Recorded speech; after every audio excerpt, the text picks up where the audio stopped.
এই যে আজকে বিশৃঙ্খল অবস্থা, যেটা জুলাই সনদ স্বাক্ষর অনুষ্ঠানকে ঘিরে এত বড় একটা আয়োজনের বেলা 1টা বা 1টার পর পর্যন্ত কি অবস্থা হলো।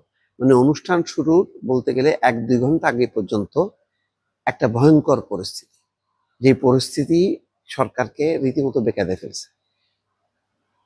কিভাবে এরকম একটা সংরক্ষিত এলাকা, সুরক্ষিত এলাকার মধ্যে হুড়মুড় করে ঢুকে গেল জুলাই যোদ্ধা নাম দিয়ে, এবং তারা বসে পড়লো এবং উঠবে না।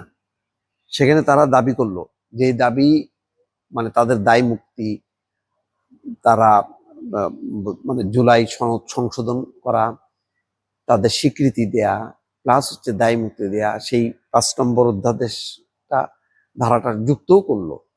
তারপরও তারা অনমনীয়, তারা ছাড়বে না। পরে যেহেতু সময় মানে ঘনায় আসতেছে, অনুষ্ঠানের অনেক প্রস্তুতি বাকি আছে, সুতরাং পরে পুলিশ জোর করে তাদেরকে যখন নাকি সরাতে গেল তখন সংঘাত লাগলো এবং বিশ্রী রকম কিছু প্রকৃত জুলাই যোদ্ধা ছিল, এটা সত্য। তাদের এই কারোর যখন নাকি ধাওয়া গুলো, ওই যে মানে জোড়া লাগানো যে সমস্ত হাত পা এগুলি ছড়াই ছিটাই গেল, পুলিশ যথেষ্ট পরিমাণ ধৈর্য দিয়েছে। কিন্তু এটাও বলি যে এই ঘটনাটা কি বিচ্ছিন্নভাবে ঘটলো? এই জুলাই অভ্যুত্থানকারীরা, তাদের নেতারা, এনসিপি, তারা আসবে না, তারা এই স্বাক্ষর অনুষ্ঠানে আসবে না।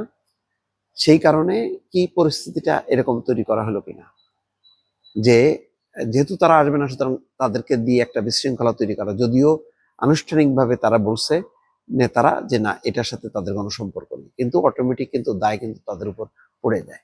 এবং সিপিবি সহ যারা এই জুলাই সনদ অনুষ্ঠানে আসে নাই, তারাও কিন্তু বলছে যে না, এরকম মানে তাদের বর্জন ছিল সত্য, কিন্তু তার মানে এই না যে তারা এটাকে মানে এইভাবে পোস্টপন্ড করবে, তারা এটাকে বানচাল করবে, এইটা তাদের লক্ষ্য ছিল না। তো যে ঘটনা ঘটে গেল, এটা খুবই অনাকাঙ্ক্ষিত। এখানে যে কোনো নিরাপত্তা নেই এবং এই ধরনের বিশৃঙ্খলা পরিবেশ তৈরি করা, এমনিতেই রাজনৈতিক দলগুলো অনিশ্চিত ছিল যে কে আসবে কি আসবে না। তার মধ্যে যে ঘটনাটা ঘটলো, এটা ভয়াবহ।